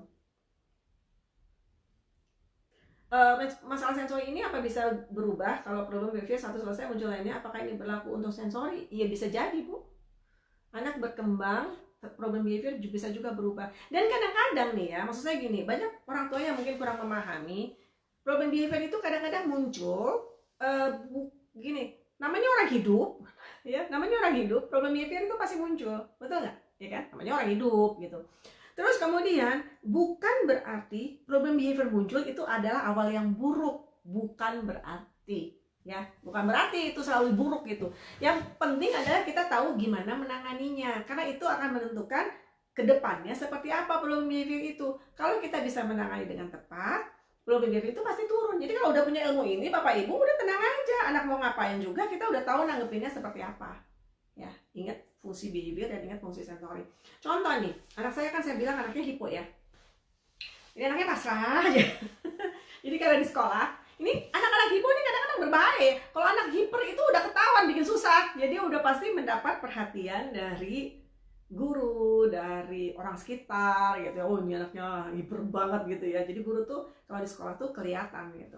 Oh ini dia bermasalah gitu kan. Bahaya anak hiper, apalagi kebetulan anak saya hiper dan hiperleksia pula gitu ya. Jadi hipo dan hiperleksia pula. Jadi kebetulan waktu dia masih kecil, waktu dia masih TK ke bawah ya, playgroup TK gitu kan, anaknya kan anteng aja. Dan anaknya kan, karena kebetulan anak saya kan memang senang sama huruf, angka, warna, pokoknya sama yang kayak berbau akademik zaman TK gitu kan, angka, warna gitu ya. Jadi kan kayaknya apa ya, kelihatannya tuh kalau saya tanya nih, kalau saya tanya guru yang nggak ngerti, ini inget nih beneran nih, kalau yang anaknya sekolah, guru yang nggak ngerti akan bilang gimana hari ini Rehan gitu. Terus dia bilangnya oh he's good katanya. Orang dia nggak apa, dia eh, nggak pernah jalan di tempat duduknya ya, ibaratnya ya dia nurut aja duduk gitu. Kemudian dia nggak pernah ganggu temennya, dia nggak pernah berisik, ya kerjaan dia ya lihat buku bolak-balik, main puzzle gitu kan. Tetapi apakah buat dia bermanfaat di sekolah gitu ya? Nggak juga, karena di sekolah tuh dia cuma duduk ngeliatin buku, udah bolak-balik buku. Dia seneng banget alfabet ya waktu itu, bolak-balik buku, terus kemudian dia main puzzle atau apa. Tapi kan harusnya di sekolah bukan cuma itu, di sekolah dia harus mendengarkan gurunya, bermain sama temennya gitu. Apakah bermanfaat buat dia sekolah? Kayaknya iya. Jadi gurunya tuh merasa oh Rehan nggak pernah bikin masalah kok, ya udah berarti he was good gitu. Tapi kan sebetulnya bukan itu yang kita harapkan di sekolah gitu ya untuk anak ini gitu. Jadi kita harus hati-hati gitu. Ini anak yang hipo seperti apa gitu, hipo tapi nah kemudian dengan bertambahnya umur, dengan dia belajar dia udah bisa ngomong, dia tahu bahwa apa yang dia pengen dia tinggal ngomong terus dia dapet, mulailah kan ya dia ngerasa nih, oh kalau saya gini saya pengen, usianya juga tambah ya, berarti kan kepengennya juga banyak gitu. Jadi dia tahu dia bisa minta gitu. Tetapi kan perkembangan ini mungkin tidak seiring dengan perkembangan berbicaranya dia gitu. Berbicaranya belum bagus gitu ya, artikulasi belum baik, kadang-kadang kita nggak ngerti. Terus kemudian kemampuan mainnya dia kalau tacting banyak ya, maksudnya tacting label tuh cepet lah, nggak susah buat dia. Tapi kemampuan main dan interverbalnya yang merupakan ya salah satu ciri anak autis itu kan di situ ya, lemah sekali dan emang susah banget ngelatihnya. Itu menyebabkan dia tuh banyak pengen tapi nggak bisa ngungkapin, akhirnya timbul problem behavior. Jadi tadinya yang anaknya tenang, nggak pernah ngapa-ngapain, tiba-tiba menjadi agresif ya, menjadi agresif. Ada apa tuh kayak nyerang, sebenarnya bukan nyerang ya, kayak apa ya namanya, gitu. Jadi kalau ada apa sama guru itu dia gitu ya. Tapi kalau orang yang nggak ngerti, disangkanya nih anak kok jadi problem behavior, kok dia jadi pengen mukul, padahal selama ini dia nggak pernah gitu. Jadi kan khawatir. Cuma waktu itu sempat saya juga konsultasi sama terapis OT-nya ya. Kalau di Indonesia kan ada SI ada OT ya, kalau di luar negeri kan cuma OT aja. Cuma kalau saya perhatikan ada beberapa yang ya sebetulnya terapi SI juga gitu loh. Terapis OT-nya bilang, Luri sebetulnya kalau kamu lihat dari satu sisi yang lain, anak ini nih bagus gitu. Jadi dia ada perkembangan. Tadinya itu dia hidupnya tuh kayaknya ya sudahlah gitu ya, anak autis yang hipo, bodo amat dunia nih apa ngapain, saya nggak dikasih syukur, nggak dikasih udah gitu ya. Terus tiba-tiba menjadi orang yang pengen sesuatu gitu, yang sementara kemampuan dia main tuh belum banyak. Kemampuan dia itu kan sebetulnya ada kayak perubahan bahwa dia semakin aware terhadap lingkungannya gitu ya. Dia pengen sesuatu, nggak bisa ngomong, tapi kan jadi kayak nyerah. Tapi itu sebetulnya belum tentu berarti buruk. Jadi kalau misalnya bapak ibu nanti anaknya di rumah tiba-tiba timbul problem behavior, jangan terlalu langsung panik. Wah, ada apa nih? Ini anaknya nanti jadi begini. Enggak, ini perubahan ini kadang-kadang bisa jadi merupakan apa ya? Bisa jadi merupakan perubahan yang menuju ke kebaikan gitu, keperbaikan gitu. Jadi anak saya tuh sudah mulai aware terhadap lingkungan, bahwa kalau saya nggak dapet saya bisa marah gitu ya. Kalau saya pengen minta, saya tinggal ngomong. Kalau nggak dikasih, ya saya marah aja gitu kan. Nah itu suatu perubahan yang emang agak ngeselin sih di awal, tapi merupakan pertanda baik gitu. Dan emang benar sih, jadi dianya kayaknya anaknya jadi lebih hidup, lebih on. Tadinya kan yang banyak kan ya gitu aja, mau dunia mau ngapain dia cuma diem aja, paling dia asik ngeliatin, main pun dia udah asik main sendiri tanpa peduli dengan lingkungan. Sekarang dia mulai, bukan sekarang, itu mah kejadian berapa tahun yang lalu ya, kayaknya umur 6 tahunan gitu. Nah sekarang dia mulai oke, ini ada dunia nih kayaknya menarik juga gitu ya. Akhirnya kita ajari caranya, ajari dia bahwa kalau mau minta, kadang-kadang dia belum bisa kan ngomongnya waktu itu, jadi kita kasih pilihan, kamu mau ini apa ini gitu ya. Terus kemudian diajari juga dia cara dia mengontrol emosi. Mengontrol emosi itu salah satu yang harus sangat diajarin ya. Jadi caranya anak suruh nafas, boleh juga. Terus kemudian anak terus pegang tangannya. Kenapa tangannya harus pegang? Apapun posisinya ya, tangannya harus pegang. Kenapa? Kalau anaknya pegang, dia tidak akan bisa mukul, tidak akan bisa lempar barang ya. Kalau kita marah, bayangin ya, kalau kita marah, Bapak Ibu Papa, waktu kita berada di puncak marah emosi, kita tidak akan mendengarkan apapun orang lain bicara. Yang kita tahu adalah kita pengennya nimpuk, betul nggak? Kita pengennya kesel banget, pokoknya ada orang ngomong pengen didamprat aja gitu. Kalau bisa saya lempar gitu ya, tapi kita nggak, kita kan orang dewasa yang punya kontrol emosi yang baik, sosial yang baik, kita nggak melakukan itu. Tapi rasanya kepengennya gitu kan ya. Nah, tapi siapakah yang bisa mengontrol emosi? Kita sendiri. Nggak ada orang lain yang bisa, betul nggak ya? Semakin kita lagi puncak-puncak banget emosi, kalau ada orang ngomong, pengennya kita pengen apain aja gitu, betul nggak? Malah kita pengen tambah marah. Jadi orang yang bisa mengontrol dirinya sendiri adalah kita sendiri, termasuk juga anak-anak. Anak-anak itu harus diajarkan gimana dia mengontrol emosinya, bahwa ya cuma dia bisa yang mengontrol emosinya. Dengan misalnya tarik nafas, istighfar, berdoa, berhitung. Kalau anaknya belum bisa ngerti macam ya berhitung dan sebagainya gitu. Karena itu membantu memecah emosinya, menahan kontrol emosinya. Dan jangan lupa tangannya harus begini gitu ya. Terus kemudian anaknya suruh boleh istighfar, boleh baca doa, boleh berhitung. Yang paling gampang adalah berhitung. Kalau anaknya belum bisa ngomong, kita yang ngitungin. Jadi anaknya udah mulai tenang gitu, bisa kontrol dirinya sendiri. Dia suruh nafas gitu ya, 1, 2, 3, 4, 5 misalnya. Ini harus dilatih sebelum kejadian marah ya. Jadi kalau begitu anak marah harus kita ingetin, pegang tangan gitu, langsung kita ingetin, nanti dia udah otomatis. Kalau lama-lama anak akan otomatis tahu kalau setiap dia marah dia akan begitu, sudah berhitung. Dia tahu. Paling penting ini nih, karena kalau enggak dia akan mukul orang, dia akan lempar barang. Berapa banyak anak lempar barang, mukul orang kalau dia marah ya. Kalau dia udah tenang, udah emosinya udah stabil, barulah kita ajak bicara, barulah kita kasih tahu. Sama seperti kita ya, kalau lagi marah-marahnya udah yang mendingan kita tinggalin aja. Mending kalau ada teman kita marah atau orang yang lain marah, ya udah kita jangan nyautin gitu. Kalau kita nyautin, tambah jadi tuh yang marah. Begitu dia udah mulai turun, emosinya mulai turun, terus kita ajak ngobrol baik-baik, mereka kan tenang jelasinnya. Jadi sama sih konsepnya sih, sama begitu aja. Ya. Ini penting loh, mengajari emosi dari kecil loh. Jadi anak itu terbiasa bahwa begitulah cara mengontrol emosi. Masalah sensor ini apa bisa berubah-ubah kalau problem behavior satu selesai muncul lain? Apakah berlaku ini? Iya, sama. Masalah sensor ini kan anak berkembang, anak tambah besar. Secara alami, secara tubuh juga bisa jadi berubah. Tapi bisa dilatih ya. Jadi kayak misalnya, gimana sih ngatasin anak-anak yang takut kupingnya misalnya dengan suara dicukur itu kan ya, gitu. Itu bisa dilatih supaya dia terbiasa. Saya pernah punya cerita, salah satu peserta terapi online sih, pernah ngobrol, anaknya tuh sangat tidak suka terhadap suara motor Vespa katanya. Vespanya tuh Vespa tetangganya, tapi cuma spesifik Vespa satu, Vespanya tuh Vespa tetangga, bukan Vespa yang lain. Setiap bapak tetangga itu naik Vespa pulang, anaknya selalu kabur ke dalam. Anak kan lari, apapun yang dikerjain dia langsung tinggal, lari, ngumpet ke kamar yang di belakang, terus nyungsep gitu, kayak takut banget gitu. Semua, lagi ngapain aja, lagi main tinggal, lagi belajar tinggal, pokoknya dia nggak peduli. Itu akhirnya saya bilang, dan ini sama sih tekniknya ya, itu sama dengan teknik anak takut trauma kepada sesuatu. Dibiasakan. Tekniknya itu sebenarnya intinya cuma dibiasain. Jadi saya bilang rekam aja Bu, Vespa tetangga itu, terus pelan-pelan didengerin. Pertama jauh dulu, dia paling cuma ngeliatin. Nah, kalau dia bisa tenang dengan didengerin suara itu, ibu kasih reinforcernya. Kalau dia udah tenang, deketin lagi, atau suara volumenya boleh dikerasin. Tenang, kasih reinforcernya terus.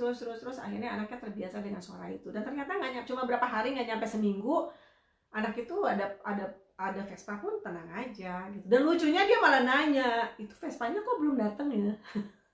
Jadi gitu. Sama seperti anak saya juga, anak saya itu paling takut sama suara hand dryer. hand dryer yang di mall-mall tuh, dia tuh takut banget. Jadi tapi hubungannya antara benci tapi rindu gitu. Jadi kalau ke mall, waktu dia masih ada kecilan lah ya, kalau ke mall dia itu senangnya pergi ke toilet, pasti. Kalau ke mall dia pasti minta ke toilet. Ya dulu, sekarang udah enggak. Setiap di mall dia selalu minta toilet. Enggak selalu datang langsung toilet sih, enggak. Pokoknya dia jalan-jalan dia pasti toilet, dia pasti minta ke toilet. Tetapi hubungannya tuh nggak tahu ya, dia pipis, walaupun saya tahu kadang-kadang dia nggak pengen pipis banget, cuma kadang-kadang kan resiko juga ya. Habis dia pipis, dia pasti ngeliat tuh pas mau bagian cuci tangan, dia pasti ngeliat. Biasanya kan itu kan otomatis ya bunyinya ya, yang itu hand dryer yang pengering tangan itu. Dia lihat kalau ada orang yang deket-deket, dia tahu itu bisa bunyi, jadi selalu begini gitu, ngeliatin ke hand dryer. Tapi kalau nggak ada orang yang lewat, dia tenang aja. Terus ya gitu dia sering banget ya, kalau udah tahu ada yang itu kan dia langsung begini kan, gitu. Kadang dia juga agak gelisah gitu, terus dia nutup kuping. Ya itu akhirnya diajarin, kebetulan di centernya di Dubai itu ada kamar mandinya ada hand dryer juga gitu. Jadi ya kayak gitu diajarin pelan-pelan, kasih reinforcer. Lama-lama saya lihat dia lagi asik di hand dryer itu, di kepalanya gini-gini itu, malah pengen bunyi. Lucu lah anak ini kayak gini. Oke, kalau terapi dia bisa duduk diam lama, tetapi selain di terapi dia hanya bisa duduk sebentar. Mungkin karena tidak tertarik dengan dilakukankah? Bagaimana melatihnya untuk bisa duduk lebih lama kegiatan sehari-hari seperti di gereja, restoran? Apakah dengan EBC juga? Iya Bu, jadi kita kalau terapi itu ada sesuatu yang dilakukan. Jadi kalau misalnya di gereja atau dia harus duduk, memang ini agak-agak short. Kalau di restoran mungkin lebih gampang Bu, tapi kalau di gereja saya agak susah karena kan gereja ini kan maksudnya benar-benar harus silent gitu ya, dia harus duduk diam. Nah ini juga merupakan masalah. Dia juga belum nggak ngerti apa yang diomongin sama pastornya misalnya ya, karena kan ya ngomong yang agak lanjang. Nah ini kalau di gereja terus kan agak lebih susah. Mungkin lebih gampang ibu latih dulu ke restoran atau ke bioskop ya, dimana dia harus duduk lama, terus kemudian yang dia tonton adalah dia paham ya, itu dulu. Maksudnya menuju ke gereja sih bisa sih kalau dilatih, tetapi kita cari sesuatu target yang lebih gampang dan lebih menarik buat dia. Misalnya di restoran ya, di restoran sama fungsi ABC-nya juga. Jadi gini loh, kalau anak suruh duduk di kelas atau kayak di gereja atau di suatu tempat, terus dia kan nggak ngerti ya apa yang disebut, apa yang diomongin sama gurunya misalnya di sekolah atau di gereja itu sama pastornya, dia kan nggak ngerti ya, bahasanya tuh nggak ngerti. Terus anak ini harus ngapain, itulah yang ibu harus pikirin gitu. Kalau di restoran masih mendingan. Jadi di restoran itu kan biasanya kan ya ngambil menu gitu kan ya, bisa diajak ngobrol. Nggak tahu saya kondisi anak buah Marta seperti apa ya, tapi kan bisa diadakan misalnya aktivitas yang dia bisa lakukan di meja, misalnya dia sambil nunggu. Makanya kenapa ya kalau di restoran, tahu kan kenapa di restoran tuh biasanya restoran yang punya child meal, yang punya menu anak-anak, biasanya tuh suka ngasih sesuatu yang mereka bisa lakukan, misalnya mewarnai, ada buku atau ada lembaran yang mereka bisa lakukan saat mereka menunggu, karena itu namanya mereka itu anak-anak kayak gitu, nggak bisa nunggu lama. Dan kalau nunggu lama harus ada sesuatu yang mereka lakukan. Jadi kalau memang ibu mau ngajak mereka kerja ke restoran, ya sediakanlah barang-barang apa yang membuat dia bisa duduk. Apalagi di terapi dia terbukti bisa duduk lama gitu. Jadi boleh mewarnai, boleh mainannya dia dibawa sambil dia nunggu makanan. Setelah makan datang, mainannya disingkirkan, dia makan. Tapi pertanyaan saya adalah, di rumah apakah dia sudah bisa makan dengan duduk? Atau makanannya masih lari-lari dan disuapin sama ibu atau mbaknya? Itu juga pertanyaan, itu harus diberesin dulu. Jadi kalau kita mau cari satu target, kita harus ngurai dulu apakah yang dibutuhkan anak ini sebelum bisa nyampe ke target ke situ gitu loh. Jadi apapun tujuan akhirnya, barangkali anak tujuan akhir susah. Kayak saya bilang, tujuan akhirnya adalah anak bisa duduk di gereja lama. Tetapi anak normal aja duduk di gereja mungkin susah karena kan dia nggak ngerti apa yang harus dilakukan gitu kan. Maksudnya belum ngerti lah apa yang dibicarakan di dalam gereja gitu. Tetapi di bawah-bawahnya itu target-target perantara itu yang harus ibu perhatikan dulu gitu ya.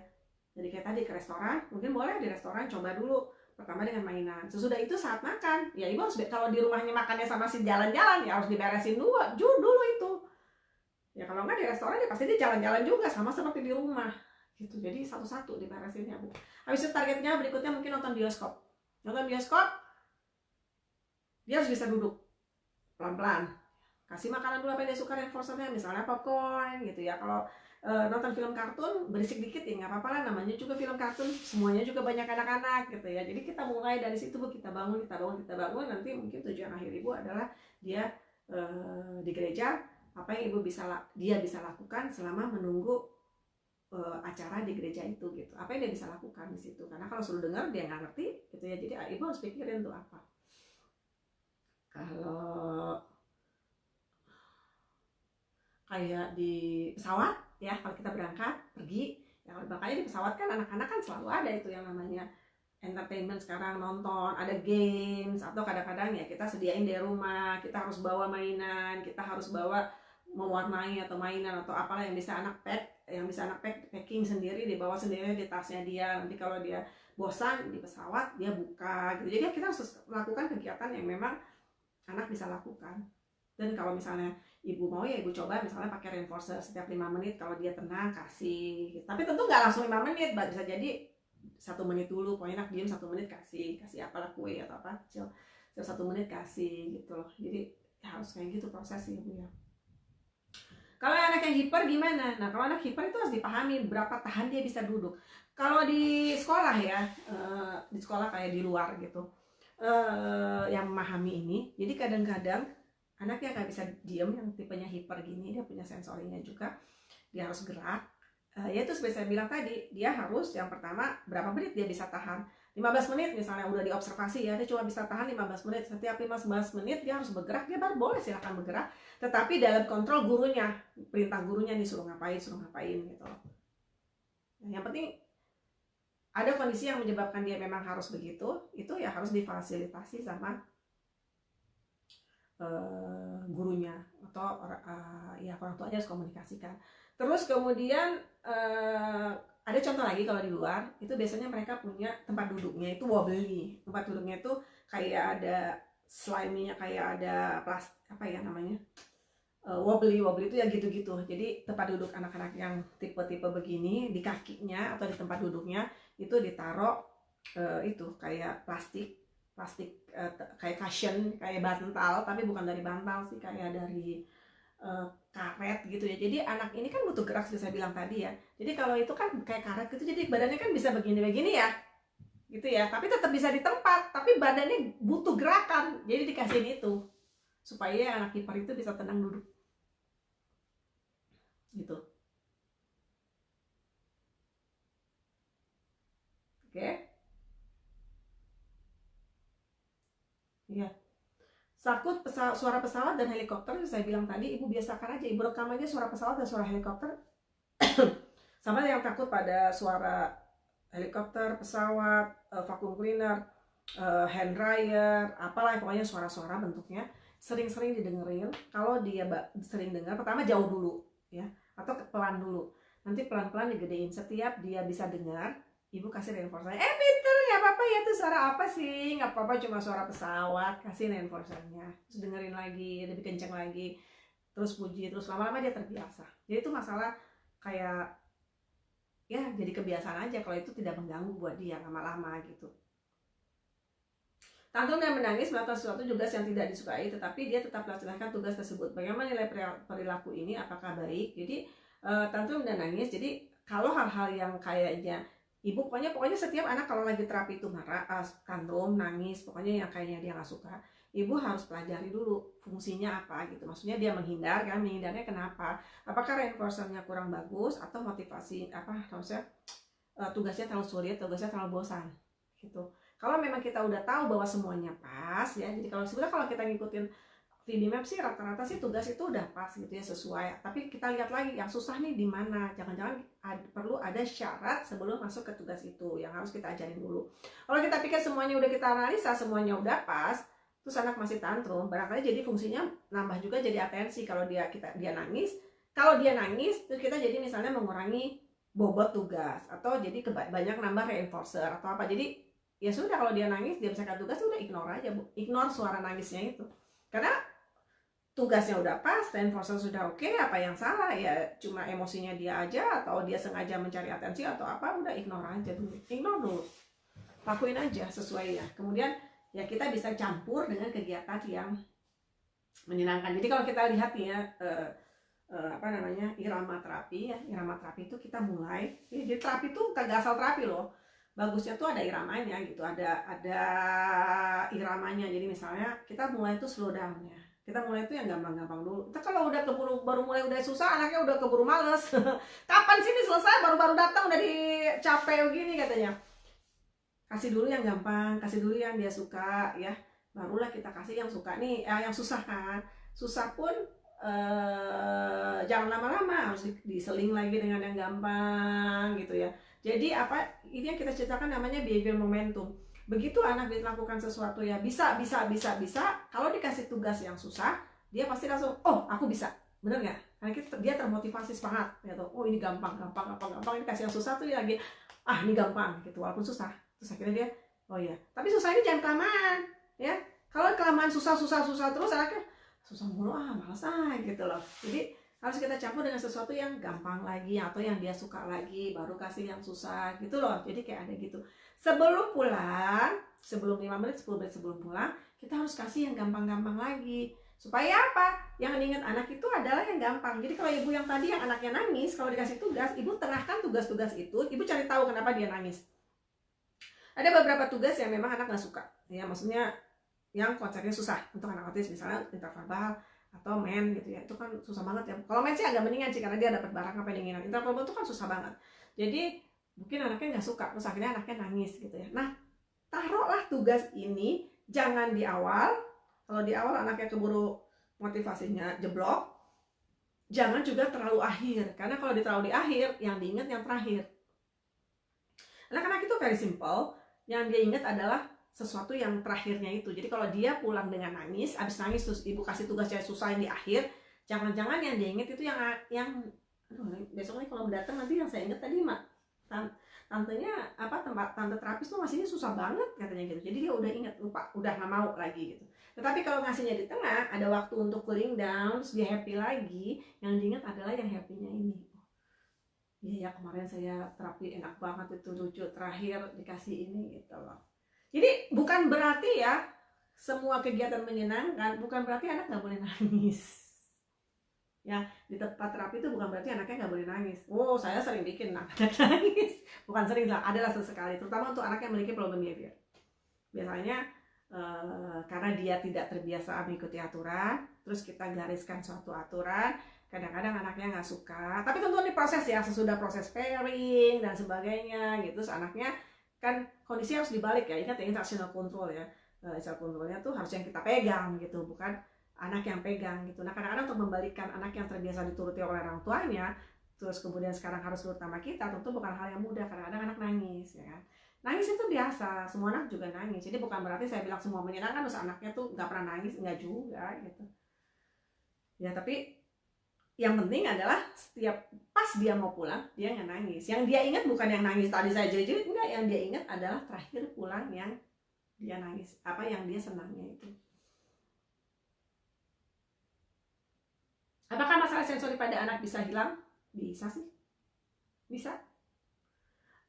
Mungkin nggak bisa hilang seluruhnya, karena tetap namanya anak autisme adalah anak yang memiliki masalah sensori. Rata-rata yang mereka punya masalah sensori, tetapi kalau berkurang mah bisa banget. Apa Bu, kalau ngajarin anaknya maksudnya nggak boleh kelihatan nama dia ya? Tergantung levelnya Bu. Untuk anak-anak yang masih pemula banget, saya rasa sebaiknya reinforcer itu kelihatan. Karena kalau nggak kelihatan sama kayak kita, anaknya kan belum ngerti ya konsepnya gitu loh. Jadi kalau nggak kelihatan, anaknya nggak ngerti konsepnya, terus saya kalau kerja nggak ada gajinya, saya mah males gitu loh. Tapi kalau anaknya udah ngerti konsepnya, bahwa dia pasti dapat reinforcer, nah bolehlah ibu bilang reinforcernya nggak kelihatan gitu. Tergantung levelnya. Kalau pemula mah menurut saya mah diliatin aja gitu. Kenapa nggak boleh diliatin? Nah kita namanya kalau kerja juga kita tahu berapa gaji kita, ya nggak? Kalau kita nggak tahu gaji kita berapa saat kerja, nah kita juga malas kerjanya. Iya betul tuh, boleh tunjukkan. Oke. Kalau anaknya jadi ngejaga reinforcer dan malah tidak melaksanakan tugasnya gimana? Nah ini makanya kita itu ada istilahnya namanya kita harus share agenda gitu, agenda kita bahwa anak harus menyelesaikan ini. Jadi emang ini agak-agak ini untuk anak-anak, ini kan semua untuk anak-anak pemula ya. Anak-anak pemula tuh kadang-kadang belum mengerti aturannya gitu, jadi dia kepengen mendapatkan apa yang dia lihat, apa yang dia inginkan gitu. Jadi pokoknya dia pengennya langsung minta langsung dapat gitu kan. Nah ini kan ngerubahnya kayak ibu ngerubah suatu kebiasaan yang cukup sulit, yang mungkin akan timbul problem behavior yang saya bilang tadi gitu. Jadi tetap aja kalaupun dia nangis jangan berikan reinforcernya. Kalau reinforcer itu malah bikin rewel, udah ganti reinforcer yang lain. Kalau saya untuk anak pemula ya, kalau untuk anaknya udah ngerti sih ya bisa kita kerjasama gitu loh ya. Kalau anak yang ngejar reinforcer terus, jadi pertama tuh sebetulnya gini, konsepnya kan di pertama tuh juga ada juga namanya konsep pairing ya, memasangkan kita dengan reinforcer yang menyenangkan. Jadi kita bukan berarti di awal reinforcer tuh harus langsung buat kerja, bisa jadi kita pakai dalam teknik men, bisa jadi dalam kita pakai untuk pairing buat anak. Kita kasih reinforcernya gratis dulu, tapi kasih tugas-tugas sederhana yang buat mereka nggak sulit, baru kita apa ya namanya, baru kita kasih tugas yang lebih sulit. Jadi misalnya paling sederhana nih ya, untuk anak-anak pemula dia ngejar-ngejar makanan ini gitu kan, boleh kita misalnya tirukan gitu, misalnya gitu aja, dia tiruin apa enggak gitu, paling sederhana aja tirukan. Terus jadi langsung di tempatnya, langsung sesuatu yang gampang langsung dikasih gitu untuk membangun pairingnya dulu. Tapi kalau sesuatu setelah itu dia apa namanya sudah dapat pairingnya, baru kita kasih tugas yang lebih susah yang ada menjedaknya. Jadi tergantung loh ya, maksudnya pemula itu untuk membangun suatu hubungan dengan anak, mungkin di awal kita harus ngikutin anaknya dulu gitu. Jadi kita kasih tugas yang gampang, atau boleh kasih reinforcer gratis asal anak tidak melakukan problem behavior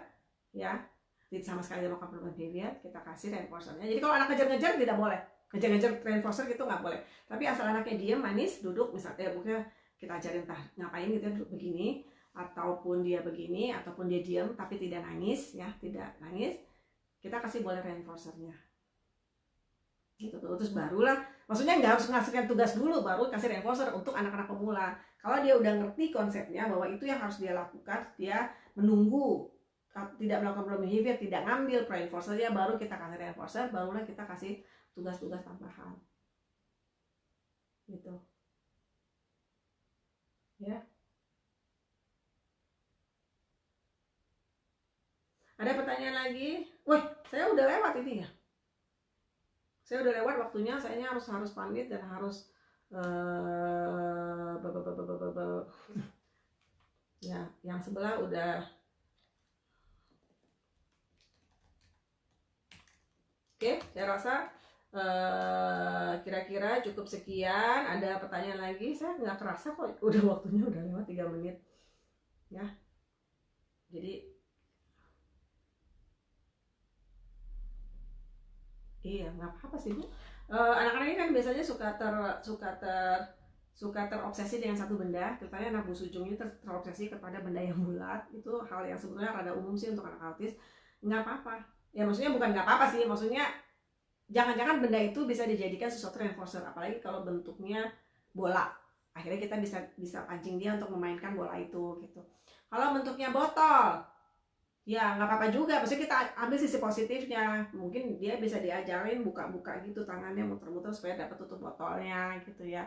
Memang tidak disarankan, sangat tidak disarankan untuk menjadikan reinforcer barang-barang yang steamingnya dia itu. Tetapi kalau terpaksa seperti anak-anak Bu Sucung, bisa jadi mereka kalau nggak ada apa namanya, bisa jadi dia tidak tertarik dengan mainan sama sekali, atau makanan mungkin juga nggak tertarik, dan dia hanya maunya main dengan botol, hal-hal yang berbentuk bulat-bulat itu.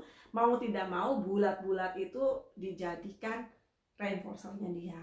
Nah, tapi apakah itu akan menjadi tujuan akhir reinforcernya itu seperti itu? Enggak, itu cuma perantara aja, cuma mancing doang Bu. Semuanya kita cari hal-hal yang lebih bermanfaat dari yang bulat itu. Misalnya oke, reinforcernya botol, dia sukanya tutup botol ya, dia harus muter dulu tutup botolnya, itu kan reinforcer tapi berguna juga untuk motorik halusnya dia. Atau untuk misalnya bola ya udah akhirnya bolanya dimainin gitu. Jadi kita pancing sebagai cara akhirnya pelan-pelan tadi reinforcernya tidak berguna, maksudnya bukan berguna barang-barang yang di steamingnya, akhirnya menjadi sesuatu yang menyenangkan Jadi kira-kira gitu ya. Oke, terima kasih perhatiannya Bapak dan Ibu, semoga bermanfaat. Kalau ada masalah macam-macam, tanya aja di grup, insya Allah saya jawab. Terus kemudian yang PR juga nanti kan bisa berdiskusi juga dengan dari pertanyaan dari PR yang dikumpulkan.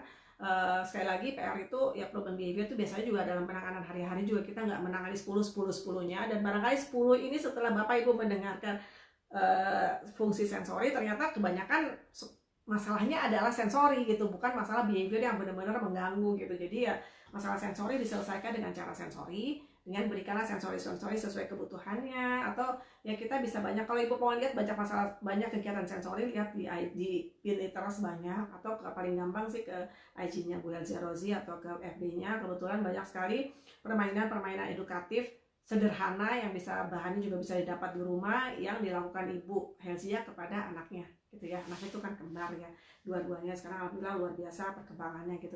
Jadi kira-kira gitu ya. Oke,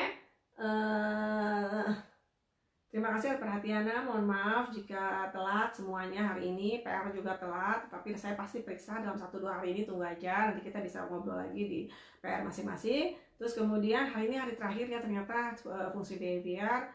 Semoga bermanfaat, mohon maaf jika ada kekurangan. Terus kemudian ya nanti kan ada juaranya ya, tapi saya umumkan sekalian yang lain aja ya. Saya kan juga belum periksa PR-nya gitu. Nah, saya umumin kalau semua pesertanya udah selesai. Oke. Terima kasih atas perhatiannya. Selamat malam. Mohon maaf jika ada salah-salah. Semoga bermanfaat dan sampai jumpa kembali di troll berikutnya. Bye bye.